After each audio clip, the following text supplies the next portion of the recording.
Hello बच्चों, welcome back to our YouTube channel the easy concept. हम लोग देख रहे थे ट्वेल्थ केमिस्ट्री के चैप्टर रासायनिक गति। इसमें अभी तक हमारा 7 लेक्चर पूरा हो चुका है और आज हम आपके लिए वीडियो नंबर 8 लेके आए हैं। इसमें हम लोग बात करेंगे देहली ऊर्जा, सक्रिय ऊर्जा और आर्हेनियस समीकरण के बारे में। ये तीनों के तीनों टॉपिक लघु उत्तरीय के लिए बहुत ज़्यादा इम्पोर्टेंट है। मतलब तीनों में से एक क्वेश्चन आने की संभावना रहती है, बनती है, और इसको समझना आवश्यक है। ओके, तो चलिए बिना किसी देरी के शुरू करते हैं अपने क्लास को। ओके, देखिए हम लोग का जो टॉपिक आज सबसे पहला टॉपिक रहने वाला है उसको हम लोग बोलते हैं देहली ऊर्जा। ठीक है, इसको इंग्लिश में बोलते हैं थ्रेशोल्ड एनर्जी। क्या लिखा है इसका डेफिनेशन आप जरा देखिए। अभिक्रिया होने के लिए आवश्यक न्यूनतम ऊर्जा, अभिक्रिया होने के लिए आवश्यक न्यूनतम ऊर्जा को देहली ऊर्जा कहते हैं। इसे ETH द्वारा प्रदर्शित किया जाता है और इसका मात्रक क्या होता है या फिर इकाई क्या होता है? जूल। इकाई क्या होता है? जूल। अब आप समझिए अभिक्रिया किनके बीच, किसके साथ किसके बीच होता है? अभिकारक। बहुत दो, मान लीजिए दो अभिकारक अणु है तो उनके बीच अभिक्रिया होगा। और इससे लास्ट लेक्चर में आपको पढ़ा चुका हूं कि अभिक्रिया कंप्लीट होने के लिए दोनों के बीच में क्या होना चाहिए? उत्पाद बनने के लिए टक्कर। बिना टक्कर के उत्पाद बनना मतलब अनिश्चित है। अनिश्चित क्या? वो बनेगा ही नहीं उत्पाद। टक्कर होना चाहिए और सही विन्यास में उत्पाद टक्कर होगा तभी उत्पाद बनेगा। यही हमारा कल हम लोग लास्ट लेक्चर में बात किए थे संगत सिद्धांत में। ये अब बोल रहा है कि अभिकारक के अंदर, अभिकारक के पास अगर ऊर्जा रहेगा ही नहीं रहेगा तो अभिक्रिया होगा ही नहीं। न्यूनतम ऊर्जा, इसको आप ऐसे समझिए ध्यान से। ठीक है, कि मान लीजिए आप लोग एग्जाम देते हैं तो एग्जाम 100 नंबर का हो रहा है। इसमें पासिंग मार्क्स कितने हैं? 33। कितने हैं? 33। मतलब अगर आप 33 नंबर लाओगे तभी आप क्या कहलाओगे? पास। ऐसे ही अभिक्रिया है। अभिक्रिया के पास भी न्यूनतम ऊर्जा, मान लीजिए अभिक्रिया 100, मतलब अभिक्रिया को भी 33 ऊर्जा अपने पास रखना है। अगर अभिक्रिया होने के लिए 33 ऊर्जा नहीं है तो अभिक्रिया संपन्न नहीं होगी। इसको ऐसे समझिए।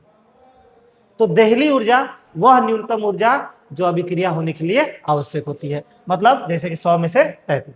बच्चा को पास होने के लिए कितना नंबर चाहिए? 33। न्यूनतम नंबर, न्यूनतम देखिए, न्यूनतम। उससे अधिक आ गया तो पास ही है। वैसे ही अभिकारक के पास न्यूनतम ऊर्जा क्या कहलाएगी? देहली ऊर्जा, जो अभिक्रिया होने के लिए आवश्यक होती है।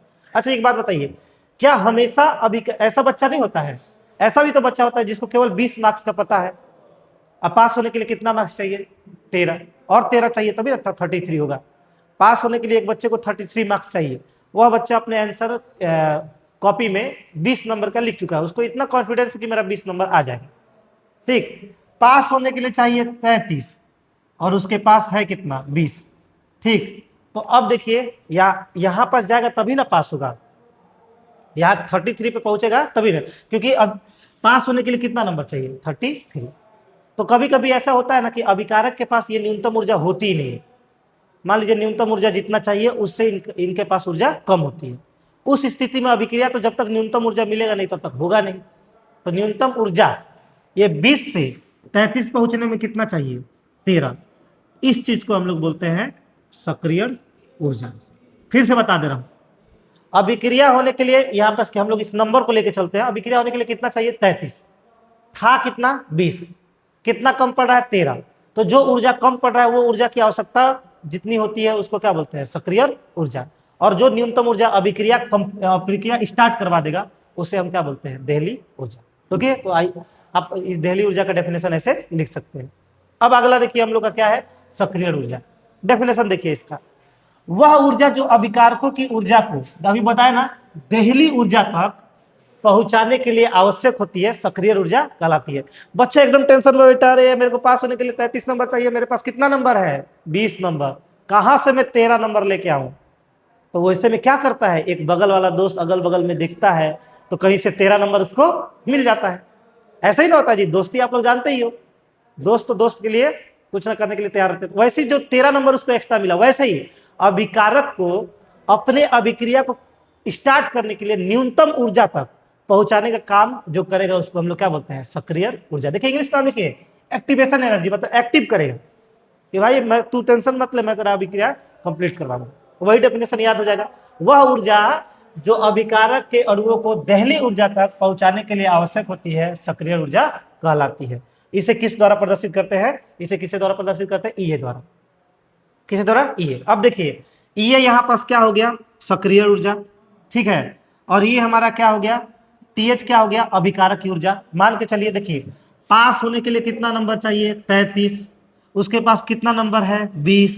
कितना कम पड़ रहा है? 13। तो ये जो पहले से हो रहता है इसको बोलेंगे अभिकारक का ऊर्जा, ठीक है। जितना उसको जितना पास होने के लिए चाहिए उसको क्या बोलते हैं? दहली ऊर्जा। जितना कम पड़ रहा है उसको क्या बोलते हैं? सक्रिय ऊर्जा। तो जब मैं दहली ऊर्जा में से सक्रिय मतलब सॉरी दहली ऊर्जा में से इसको घटाऊंगा तो मेरे को सक्रिय ऊर्जा मिल जाएगा, ठीक है। सॉरी इसमें यहाँ पे ये नहीं, इसमें से ये घटाएंगे, इसमें से इसमें मतलब 30 माइनस 20, तब मेरे को क्या मिल जाएगा? सक्रिय ऊर्जा। 33 माइनस 20 तो कितना आएगा? 13। यही ना होगा, ध्यान रखिएगा। ओके, मतलब आपको ये बोलना है कि सक्रिय ऊर्जा क्या होता है? दहली ऊर्जा और अभिकारक के ऊर्जा के बीच का अंतर क्या कहलाता है? सक्रिय ऊर्जा। ओके, ध्यान रखिए। चलिए आगे देखिए। अब हमारा सबसे इंपॉर्टेंट आर्हेनियस समीकरण, ठीक है ना। ये वेग और ताप के बीच संबंध बताए थे कि जो वेग है ये ताप पे क्या करता है? निर्भर रहता है। तो इसके बारे में इतिहास पहले पढ़िए क्या है।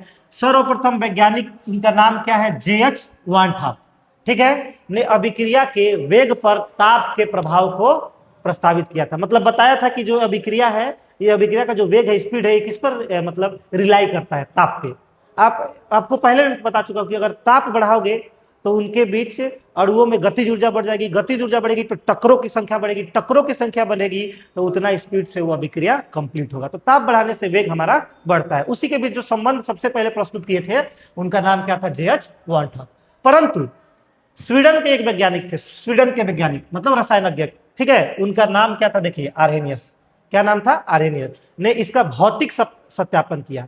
भौतिक सत्यापन का मतलब वो प्रैक्टिकल करके बताया, केवल बोलचाल की भाषा में नहीं, प्रैक्टिकली वो सिद्ध किए, इसको प्रूव किए कि हाँ भाई वेग किस पर निर्भर करता है? ताप पे। ओके, और एक समीकरण दिया, उसी समीकरण को हम लोग क्या बोलते हैं? आर्हेनियस समीकरण। डेफिनेशन आप लोग लिख दोगे, उसी से इतना आप लोग लिख दोगे, हो जाएगा।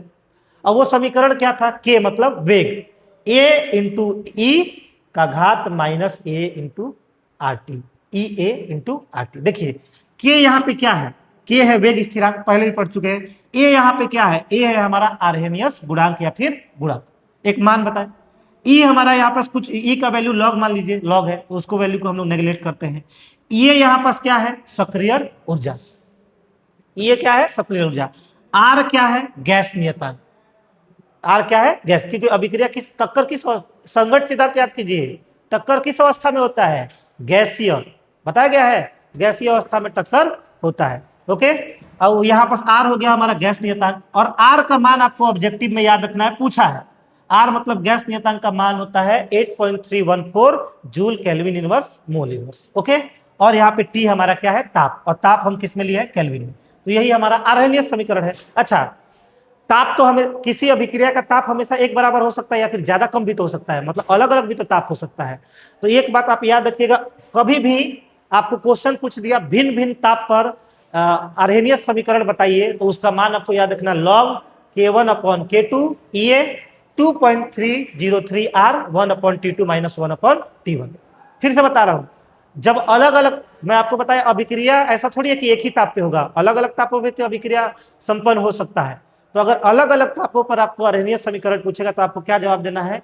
लॉग K1 अपॉन K2 बराबर EA upon 2.303 R 1/T2 minus T1। देखिए ये सिद्ध करने के लिए नहीं पूछता, इसको हम लोग प्रूफ भी कर सकते हैं लेकिन उसकी आवश्यकता नहीं है। आप इसको याद कर लीजिए, भिन्न भिन्न तापों पर आर्हेनियस गुणांक या फिर समीकरण दोनों बोल सकते हैं, आपको ये फायदा करेगा क्योंकि ये डायरेक्ट ऑब्जेक्टिव में आएगा, सिद्ध करने के लिए ऐसा क्वेश्चन नहीं आता है। ठीक है, तो आज हम लोग कितना टॉपिक देखे? 3। पहला क्या था? दहली ऊर्जा, दूसरा क्या था? सक्रिय ऊर्जा, और तीसरा क्या था? आर्हेनियस समीकरण। ये तीनों के तीनों जो हमारा टॉपिक है ये लघु उत्तरीय क्वेश्चन में मतलब प्रबल संभावना रहती है कि ये सभी आ सकते हैं। इससे पहले भी बता चुका हूं आपको कि 2 टॉपिक है, कौन? आणविकता और कोटि। तो ऐसे ही अब हम लोग लास्ट लेक्चर की तरफ बढ़ रहे हैं, जल्दी हमारा ये चैप्टर खत्म हो जाएगा। और आई होप आपको आज का वीडियो पसंद आया हो। अगर पसंद आया हो तो हमारे चैनल को सब्सक्राइब कीजिए, लाइक कीजिए और अपने दोस्तों के पास भी शेयर कीजिए ताकि वे बच्चे भी आसानी से आसान भाषा में हमसे समझ सके। थैंक यू वेरी मच, मिलते हैं अगली वीडियो में।